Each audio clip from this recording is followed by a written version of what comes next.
नमस्कार मित्रों। और नेक्स्ट थियरी कोषों श्रेणी जोड़ाण जेम कोषों श्रेणी जोड़ाण एवं थियरी पहला मळी गेला छो। अवरोधનું श्रेणी जोड़ाण જેની અંદર તમે R ઇક્વિલિબ્રિયમ શોધેલો છે, એના આગળ તમે કેપેસિટરના શ્રેણી જોડાણ શીખી ગયા છો, જેમાં C ઇક્વિલિબ્રિયમ આવતો હતો, સમતુલ્ય કેપેસિટન્સ, સમતુલ્ય અવરોધ, એમ સમતુલ્ય કોષો હોય એટલે સમતુલ્ય EMF શોધવાનો છે। આમાં બે વસ્તુ શોધવાની આવે કે તમે એક તો અહીંયા બે EMF છે તો તમારે અહીંયા બંનેનો સમતુલ્ય EMF એટલે કે E ઇક્વિલિબ્રિયમ શોધવો પડે અને બંનેના આંતરિક અવરોધ છે, કોષ તો ખબર છે એટલે તમારે બંનેના આંતરિક અવરોધનો સમતુલ્ય અવરોધ એટલે R ઇક્વિલિબ્રિયમ પણ શોધવો પડે। मतलब અહીંયા બે ગણતરી થાય, કોષોની અંદર કોષો માટે E ઇક્વિલિબ્રિયમ શોધવો પડે અને એના આંતરિક અવરોધ માટે R ઇક્વિલિબ્રિયમ પણ શોધવો પડે। તો એની ગણતરી કરીએ। કોષ તો ખબર છે ને, જેનો EMF હોય E અને જેનો આંતરિક અવરોધ હોય કોષ કહેવાય। માં આંતરિક અવરોધ દોરવા ના હોય, લખી દઈએ તો ચાલે। ઘણા વખત એવું લખ્યું હોય અવગણ્ય આંતરિક અવરોધ ધરાવતો કોષ, તો એક જ આંતરિક અવરોધ ના આવે, પણ અહીંયા એવો કોષ નહીં। અહીંયા આપણે બે કોષ લઈએ છીએ, જુઓ કેટલા કોષ લઈએ છીએ, બે, જેમાં એકનું EMF E1 આંતરિક અવરોધ R1, બીજાનું EMF E2 અને આંતરિક અવરોધ R2 અને આ બંને કયા જોડાણમાં છે? શ્રેણી જોડાણમાં।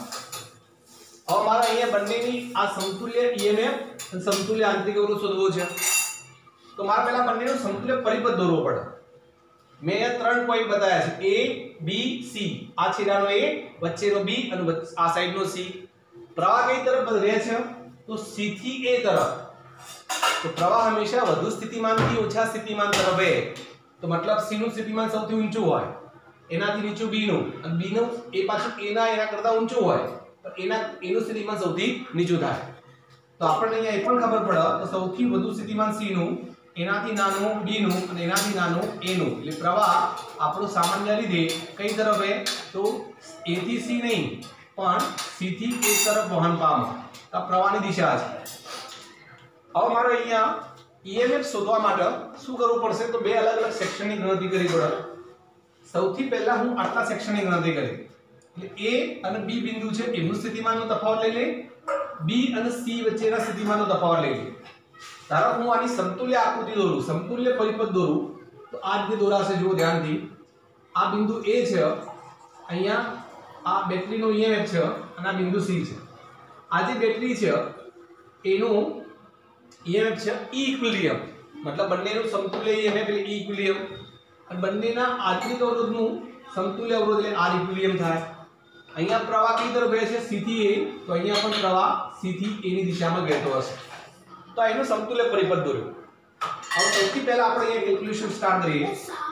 પહેલું ગણતરી A અને B વચ્ચેના સ્થિતિમાનનો તફાવત લખવાનો। સૂત્ર બધાને ખબર છે, VA માઈનસ VB થાય। A અને B વચ્ચેના સ્થિતિમાનનો તફાવત એટલે VA માઈનસ VB થાય। હા, એની ગ્રાફ વગેરેના પર ગણ નચો પર બે અહીંયા સૂત્ર શું આવો? ટર્મિનલ વોલ્ટેજના EMF નું સમીકરણ છે V E માઈનસ IR। તમને આ સમીકરણ ખબર હશે, V E માઈનસ IR।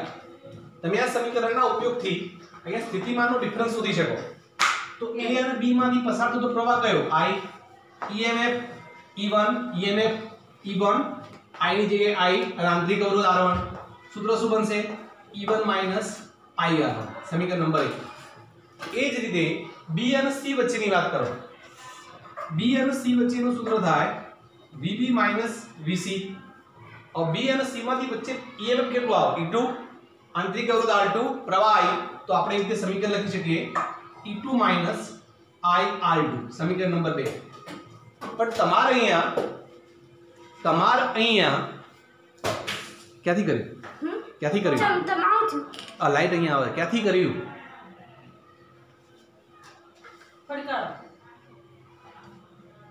તમારે અહીંયા A થી B ની સ્થિતિમાનનો તફાવત શોધ્યો, B થી C નો શોધ્યો, પણ તમારે આખો જોવો છે A થી C।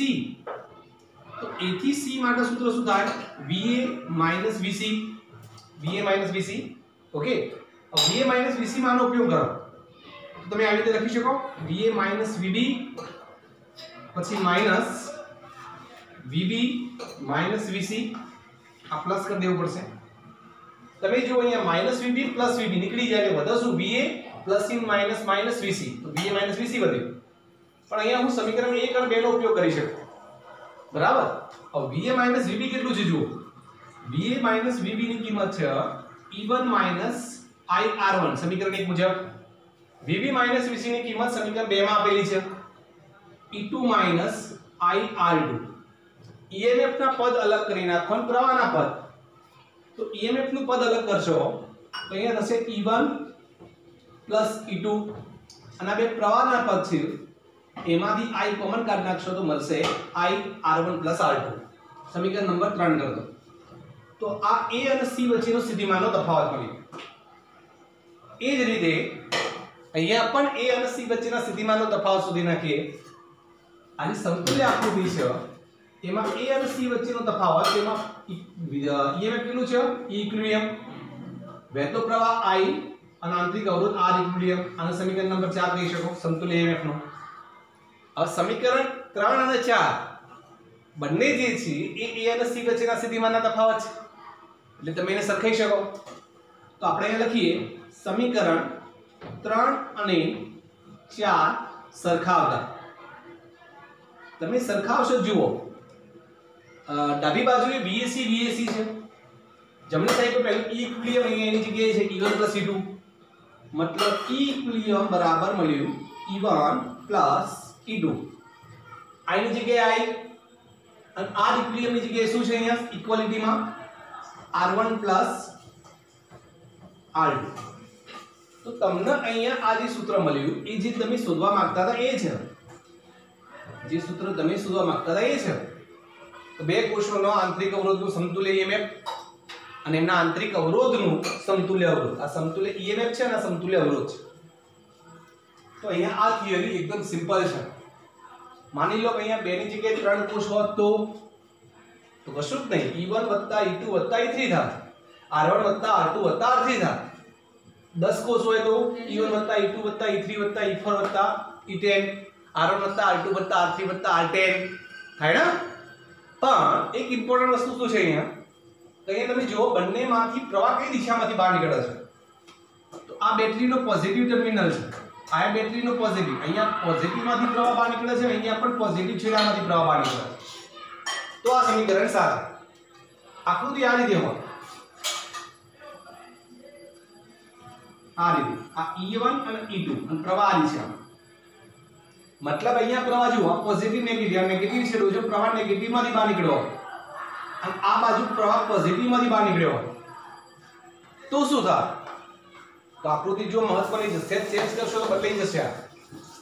જો આ રીતનું જોડાણ હોય તો અહીંયા E ઇક્વિલિબ્રિયમની કિંમત E1 માઈનસ E2 થાય.